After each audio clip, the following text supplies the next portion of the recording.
میرے رسول کریم علیہ السلام نے مومن کی قبر کا حال بھی بتایا. یہ تو ہے نا عذاب ان لوگوں کے لیے جو نافرمانی کرنے والے ہیں, یہ ان کی قبر کا حال بتایا. تو سنن ترمذی میں صحیح ابن حبان میں حضرت ابو ہریرہ رضی اللہ تعالیٰ عنہ بیان کرتے ہیں کہ حضور صلی اللہ علیہ وسلم نے فرمایا جب میت کو قبر میں رکھا جاتا ہے تو اس کے پاس سیاہ رنگ والے اور نیلی آنکھوں والے 2 فرشتے آتے ہیں اور اس کو اٹھا کے بٹھاتے ہیں. باقی حدیثوں میں 3 ہی سوال ہیں, لیکن اس حدیث میں حضور نے فرمایا انہوں نے بس میرے بارے میں ہی پوچھنا ہے اٹھا کے, بس میرے بارے میں صرف یہ پوچھنا ہے بتا مدینے والے محبوب کے بارے میں دنیا میں کیا کہا کرتا تھا, کیا کہا کرتا تھا ان کے بارے میں دنیا میں. تو اعلیٰ حضرت بریلوی تو کہتے ہیں میں نے تو کہہ دینا ہے سرور کہوں کہ مالک و مولا کہوں تجھے, باغ خلیل کا گل زیبا کہوں تجھے, تیرے تو وصف عید تناہی سے ہیں بری, حیران ہوں میرے شاہ میں کیا کیا کہوں تجھے, لیکن رضا نے ختم سخن اس پہ کر دیا, خالق کا بندہ خلق کا آقا کہوں تجھے.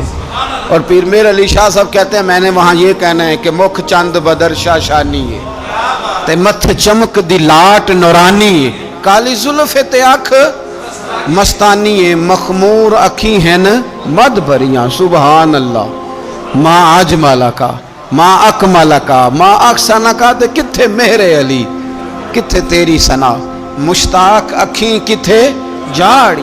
تو نبی پاک علیہ السلام فرماتے ہیں میرے بارے میں پوچھیں گے, میرے بارے میں. ویسے بھی ایک سوال لازمی ہوتا ہے نا, یہ والا سوال لازمی ہے, من ربو کا پوچھ کے نا تو جنت جہنم کا فیصلہ نہیں, ماں دینوں کا پوچھ کے جنت جہنم کا فیصلہ. ہاں بات اگر ختم ہونی ہے تو مدینے والے کے سوال پہ ختم ہونی, اس لیے کھل کے نعتیں پڑھا کرو, راج کے درود پڑھا کرو, یہ بات یاد رکھیں. یہ فیصلہ حضور کی ذات پہ ختم ہونا ہے. میرے نا وہ شکایتیں کرتے ہیں نا لوگ آ کے, تو ایک بچی کو ہمارے ہاں داخل کرانے کے لیے ایک صاحب لے کے آئے, تو کہنے لگے بڑا عرصہ اسے فلانے مدرسے میں داخل کرایا, سوائے نعتوں کے کچھ بھی نہیں سیکھا اس نے. تو میں انہوں نے آخیا چاچا جی جڑی اصل کام سی وہ تو سیکھ گئی ہے نا تہاڈی بچی. قرآن و سنت بھی حضور کی نعت ہی ہے, لیکن آپ کو پتہ ہے کہ بات ختم مدینے والے کی نعت پہ ہی ہوتی ہے. حضور کا پیار اصل ہے. تو حضور فرماتے ہیں میرے بارے میں پوچھا جائے گا, وہ کہے گا کہ ان کے بارے میں کیا پوچھتے ہو, اشہد ان لا الہ الا اللہ واشہد ان محمدن عبدہ ورسولہ.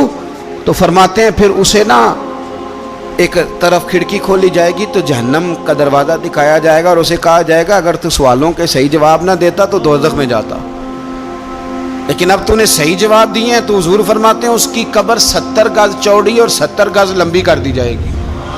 کتنی جی؟ مسجد میں اے سی والے حال میں جگہ مل جائے تو بندہ بڑا سکھی رہتا ہے, اور صبح جائے بینک اور پہلی لائن میں موقع مل جائے تو بندہ بڑا سکھی رہتا ہے کہ میرا جاتے ہی کام ہو گیا.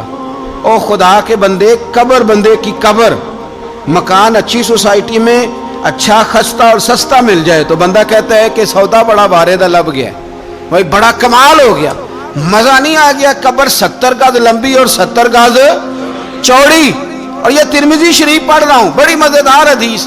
نبی پاک صلی اللہ علیہ وسلم فرمانے لگے پھر اس کی قبر کو نور سے بھر دیا جائے گا. حضور کو پہچان گیا نا, قبر نور سے بھر دی گئی, اور جب 70 گز لمبی کر دی گئی تو بڑے پیارے لفظ ہیں حدیث کے. حضور فرماتے ہیں وہ بندہ پھر فرشتوں سے ایک بات کہے گا, عربی میں بھی ہے اردو میں بھی ہے, پر میرا دل کرتا ہے پنجابی میں بتاؤں.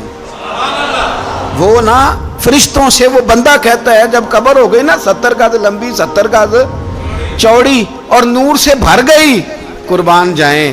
حضور فرماتے ہیں وہ مردہ وہ جو قبر میں پہنچا ہے, جب اس کی قبر کو یہ شان ملتی ہے تو فرشتوں سے پتہ کیا کہتا ہے, کہتا ہے میں گھر نہ دسا وہاں جا کے, یہ ذرا گھر نہ بتاؤں دوڑ کے, یہ ذرا میں اپنے گھر بتاؤں بھاگ کے کہ اللہ نے بڑی خیر کر دی. اپنی اماں نو دسا وہاں, اپنی اماں نو میں بچوں کو بتا کے آؤں کہ موج بن گئی ہے, میں ذرا میں بتاؤں اپنی بیوی کو, بتاؤں اپنے بہن بھائیوں کو, میں گھر نہ دسا وہاں. قربان جائیں میرے رسول کریم علیہ السلام فرماتے ہیں فرشتے اس سے کہتے ہیں نہیں تو کسی کو نہ بتا, نم کا نومت العروس, تو اس طرح سو جا جس طرح پہلی رات کی دلہن سویا کرتی, وہ بڑے چاؤں میں سوتی ہے. وہ بڑے پریم میں سوتی ہے، نئی زندگی کا آغاز ہوتا ہے تو سوتی ہے، اور فرشتے کہتے ہیں اب تجھے وہی آ کے جگائے گا جو تیرے اہل میں تجھے سب سے زیادہ محبوب ہوگا، جو تجھے سب سے زیادہ محبوب ہوگا۔ میرا تو ایمان ہے کہ ہمیں تو قبر سے آ کے جگائیں گے بھی مدینے والے رسول، کہیں گے آؤ غلاموں چلیں، آؤ غلاموں۔ اور وہ کشمیر کے رومی وقت نے میاں صاحب نے کہا تھا بعد مرن دے قبر میری تے میرے اپیرا جے کر پامے پھیرا۔ آپ حسن دیکھیں کلام کا اور انداز دیکھیں، بعد مرن دے قبر میری تے میرے اپیرا جے کر پامے پھیرا، تے قبر دے وچوں ہڈیاں اٹھ کے مجرا کر سن تیرا۔ تو ایک دفعہ آ تو صحیح، میں لوگوں کو وجد کر کے دکھاؤں گا کہ دیکھو نا وہ آج آئے ہیں، وہ آئے ہیں میرے مزار پہ، آج دیکھو ذرا رنگ تو دیکھو کس طرح نرالا اور انوکھا ہو گیا، وہ خود آئے ہیں۔ مومن کی قبر جنت کا باغ بنے گی، اسے نوازا جائے گا، اسے دیا جائے گا، اسے عطا کیا جائے گا، اسے کہا جائے گا تو سو جا، تو نیند پوری کر، نیند پوری کر۔ میرے عزیز کچھ لوگ ایسے ہیں جن سے عذاب قبر ہوگا ہی نہیں۔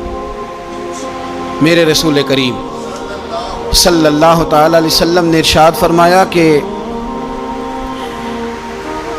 جو اللہ کے رستے میں شہید ہو گیا، یہ سنن نسائی میں موجود ہے، اسے عذاب قبر نہیں ہوگا، بلکہ ایک حدیث میں تو فرمایا حساب کتاب ہی نہیں ہوگا، اللہ بغیر سوال جواب کے جنت عطا فرما دے۔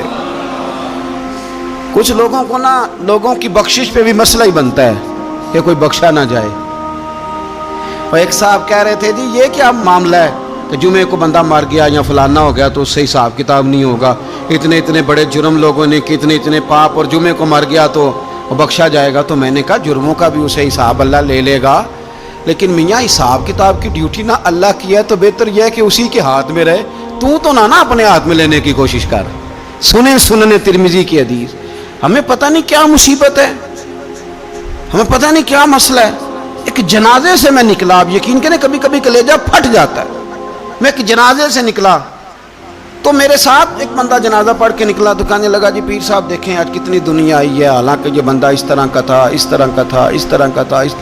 میں نے اسے کہا یار تجھے تو فکر ہی لگ گئی ہے کہیں جنت میں چلا ہی نہ جائے، شرم آنی چاہیے ہمیں۔ اللہ فرماتے ہیں جنت اتنی چوڑی ہے جتنے زمین و آسمان، اس کی چوڑائی زمین اور آسمان کے برابر ہے، تو ہم تو اپنے علاوہ کسی کو جانے نہیں دینا چاہتے جنت میں۔ اور بس کریں، جنت خدا کا فضل ہے، اور اللہ فرماتے ہیں میرا فضل میں جسے چاہتا ہوں عطا کرتا ہوں۔ یہ سنن ترمذی کی حدیث، اور اس کے راوی حضرت عبداللہ ابن عمر رضی اللہ تعالیٰ عنہ، نبی پاک علیہ السلام نے فرمایا جو مسلمان جمعے کے دن یا جمعے کی رات کو فوت ہو اس کو اللہ تعالیٰ قبر کی آزمائش سے محفوظ رکھتا ہے۔ جو جمعے کی رات فوت ہو جائے یا جمعے والے، یعنی جمعے رات اور جمعے کی درمیانی رات چلا جائے یا جمعے والے، تو اللہ اسے عذاب قبر سے، تو میرے عزیز جو بندہ شہید ہو اس سے عذاب قبر نہیں ہوتا، جو آدمی جمعے کے دن یا جمعے کی رات چلا جائے اسے بھی عذاب قبر نہیں ہوتا۔ اور میرے رسول کریم صلی اللہ تعالیٰ علیہ وسلم نے فرمایا جو بندہ ایک دن اور ایک رات، یہ حدیث صحیح مسلم میں، سنن ترمذی میں، مصنف عبدالرزاق میں موجود ہے، ایک دن اور ایک رات اللہ کی رضا کے لیے اسلامی سرحد پہ پہرا دے۔ میں اور آپ سوئے ہوئے ہیں، لیکن وہ لوگ جو فوجی بارڈروں پہ کھڑے ہیں، دیکھو مدینے والے محبوب کس کس پہ کرم فرماتے ہیں۔ ساری عمر نہیں، 24-25 سال کی سروس نہیں، فرمایا ایک دن اور ایک رات اللہ کی رضا کے لیے جو اسلامی سرحد پر پہرا دے، مسلمانوں کو کافروں سے بچائے، رب اسے عذاب قبر نہیں دے گا، اسے اللہ تعالیٰ اپنے فضل سے معاف فرما دے گا۔ ایک رات اور ایک، تو آپ کیا سمجھتے ہیں کہ ان فوجیوں کی کوئی چھوٹی شان ہے، ان کا کوئی چھوٹا مرتبہ ہے؟ ایک دن اور ایک رات اگر یہ پہرا دیں تو اللہ انہیں اتنا انعام عطا کرتا ہے۔ اسی طرح سن لو، یہ ذرا غور سے سننا، ابن ماجہ کی حدیث، اور اس کے علاوہ مسند ابو یعلا میں موجود حدیث کے راوی حضرت ابو ہریرہ رضی اللہ تعالی عنہ، حضور صلی اللہ تعالی علیہ وسلم نے فرمایا جو شخص بیماری سے فوت ہوا، جو شخص، قربان جاؤں میرے محبوب نے بیماری کا نام ہی نہیں لیا، فرمایا کوئی بھی بیماری ہو، فرمایا جو آدمی بیماری سے فوت ہوا اللہ اسے شہادت کی موت عطا فرمائے گا۔ اور وہ عذاب قبر سے اور قبر کے امتحان سے بھی محفوظ رہے گا. اور حضور فرماتے ہیں اس کو صبح اور شام جنت کے باغوں میں سے رزق دیا جائے گا. جو کسی بھی بیماری سے مرا، لوگ کہتے ہیں دیکھو جی بڑا تانگ ہو کے دنیا سے گیا ہے، تو اس بندے کو بھی عذاب قبر نہیں ہوتا. اسی طرح جو بندہ سورہ ملک پڑھتا ہے، سنن ترمذی میں حضرت ابن عباس سے روایت ہے کہ حضور صلی اللہ علیہ وسلم کے ایک صحابی نے ایک جگہ خیمہ لگایا تو وہاں سورہ ملک پڑھنے کی آواز آتی، کوئی بندہ پڑھنے والا نظر نہیں آتا تھا. جب حضور کی بارگاہ میں عرض کیا تو فرمایا وہاں قبر تھی اور قبر کے اندر بیٹھ کے میرا صحابی سورہ ملک کی تلاوت کر رہا. اگر ہمیں خسرہ نمبر یاد ہو جاتا ہے نا اپنی جگہ کا، اور ہمیں پتہ ہوتا ہے کہ میرے والا حصہ کتنے کروڑ کا ہے، اگر ساری کہانیاں ہمیں یاد ہوتی ہیں تو سورہ ملک بھی ہمیں یاد ہو سکتی ہے. موبائل پہ اس کو ریکارڈ کر لیں، پھر اس کو سنیں کبھی بھی سورہ ملک میں. اور ہمارے سلسلہ عالیہ میں تو سورہ ملک وظیفہ ہے. ہمارے الوظیفۃ الکریمہ میں اعلیٰ حضرت نے لکھا ہے کہ رات کو سورہ ملک اور سورہ یاسین کے بغیر سونا نہیں. سورہ ملک اتنی شاندار صورت ہے کہ نبی پاک صلی اللہ علیہ وسلم نے فرمایا یہ قیامت کے دن اللہ کی بارگاہ میں ناز سے جھگڑا کرے گی اور کہے گی اے اللہ یہاں تو میرے پڑھنے والے کو جنت عطا فرما یا مجھے قرآن پاک سے علیحدہ کر دے. تو رب کریم پھر اپنے فضل سے پڑھنے والے کو جنت عطا کرے گا. اللہ کریم ہمیں سمجھنے کی توفیق عطا کرے. آخر دعوانا الحمدللہ.